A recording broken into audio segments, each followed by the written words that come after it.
जय हिंद दोस्तों, मैं उदय कुमार स्वागत करता हूं अपने YouTube channel study of free friends में।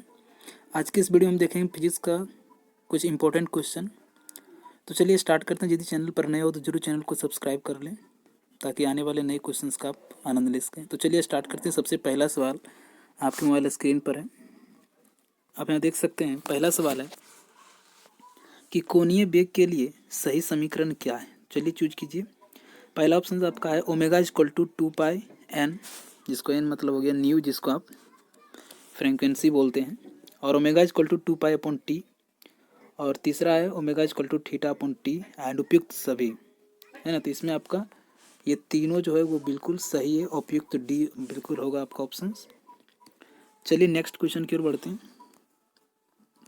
आपका अगला सवाल है प्रोजेक्टाइल मोशन से। आप प्रोजेक्टाइल मोशंस के बारे में जरूर जानते होंगे। प्रोजेक्टाइल मोशन जो होती है ना, प्रोजेक्टाइल मोशन में टाइम पीरियड हमको ज्ञात करना है। तो टाइम ऑफ फ्लाइट, किसी वस्तु को फेंकने में कितना समय लगता है, वही उसी का सूत्र है। तो चलिए चूज कीजिए। u²sin²2θ/g, u²sin²2θ/2g, या 2u sin θ/g, है ना। तो आपका ऑप्शन हो जाएगा बिल्कुल सी नंबर, सही सोच रहे हैं। Option see the correct answer, 2u sin θ/g, है ना। चलिए नेक्स्ट क्वेश्चन की ओर बढ़ते हैं। आपका अगला सवाल है कोणीय वेग ओमेगा और जड़त्व आघूर्ण आई का गुणनफल क्या कहलाता है। चलिए, ओमेगा मतलब डब्लू और आई का गुणनफल क्या होता है आपका जी, पी होता है। पी मतलब मोमेंटम, मतलब आपका संवेग हो जाएगा। ऑप्शंस आपका ए नंबर हो जाएगा, ठीक है। चलिए आगे बढ़ते हैं। अगला सवाल है कि अपकेंद्रन का उदाहरण है।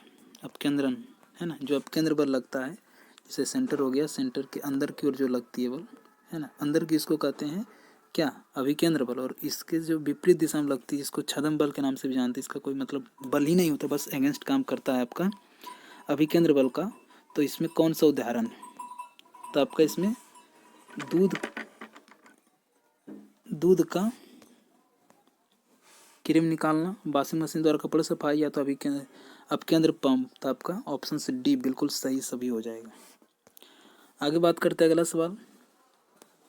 एक वस्तु के जड़त्व की प्रत्यक्ष निर्भरता है, निर्भरता करती है आपका द्रव्यमान पर, वेग पर, या संवेग पर, आपका आयतन पर। तो बिल्कुल आयतन पर, द्रव्यमान पर डिपेंड करती है, क्योंकि जड़त्व जो होता है आपका इनर्सिया, जिसको कहते हैं, I directly proportional to m का होता है। क्योंकि एम बढ़ेगा तो आपका इनर्सिया भी बढ़ जाएगी, ठीक है। तो आपका ऑप्शन ए हो जाएगी। अगला क्वेश्चन पर आते हैं।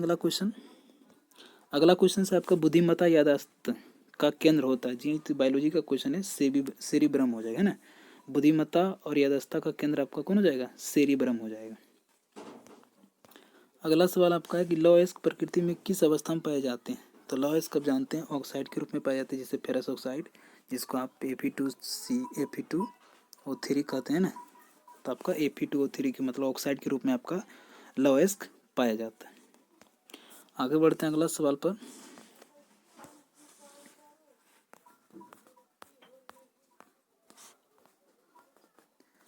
चलिए देखिए अगला सवाल आपका, निम्नलिखित में से कौन अनुचुंबकीय है। तांबा, सोडियम, सिलिकॉन, बिस्मथ। तो इसमें आपका अनुचुंबकीय आ जाएगा सोडियम, बिल्कुल ऑप्शन सी हो जाएगा। बात करते हैं कोबाल्ट उदाहरण। इसमें कोबाल्ट क्या है ना। चलिए देखते हैं कोबाल्ट इसमें क्या है। कोबाल्ट आपका प्रतिचुंबकीय है, अनुचुंबकीय है, लौह चुंबकीय, या इनमें से कोई नहीं। तो आपका कोबाल्ट है लौह चुंबकीय, बिल्कुल सही सोच रहे हैं। कोबाल्ट आपका लौह चुंबकीय। बात करते हैं ध्रुव पर नमन का मान कितना होता है। ध्रुव पर नमन कोण का मान कितना होता है। ध्रुव पर नमन का कोण का मान कितना होता है आपका, बिल्कुल होता है 90 डिग्री, बिल्कुल। चुंबकीय यामुत्र और भौगोलिक यामुत्र के बीच के बना कोण को क्या कहते हैं, दिक्पात का कोण कहते हैं, बिल्कुल दिक्पात का कोण कहते हैं ना। तो ऑप्शन आपका ये बिल्कुल सही जवाब हो जाएगा। अगला सवाल की बात करते हैं, गामा किरण की आवृत्ति होती है। तो गामा किरण की आवृत्ति आपका ऑप्शन बी हो जाएगा, बिल्कुल आप याद रख लीजिए इसको। अगला सवाल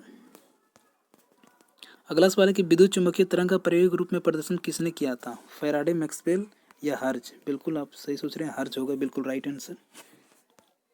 अगला सवाल आपका एक न्यूमेरिकल है। इसमें कहता है कि 7 माइक्रो कूलाम के आवेश से 3 सेंटीमीटर की दूरी पर विद्युत क्षेत्र का मान होगा। जी हाँ दोस्तों, ई बराबर, ई क्या होता है, ये होता है Q/R², आप आसानी से रख सकते हैं। देखिए क्यू का मान दिया हुआ है, आर का मान आपका दिया हुआ है और के का मान आप जानवे करते हैं 9 गुना 10 के घात में 9 होती है ना। इसको रख दीजिए, आपका आंसर आ जाएगा। अगला सवाल है आपका, मोटर कार में साइड मिरर के रूप में उपयोग होता है उत्तल दर्पण, अवतल दर्पण, समतल दर्पण। तो ये तो जनरल सवाल है, आपका उत्तल दर्पण हो जाएगा। बात करते हैं उत्तल दर्पण में काल्पनिक प्रतिबिंब होता है तो सबसे छोटा। तो ये रहा आपका कुछ इंपॉर्टेंट क्वेश्चन। आपको मिलते हैं नेक्स्ट वीडियो में। Thank you so much. यदि आप चैनल पर नए हो तो जरूर चैनल को सब्सक्राइब करिए। Thank you so much.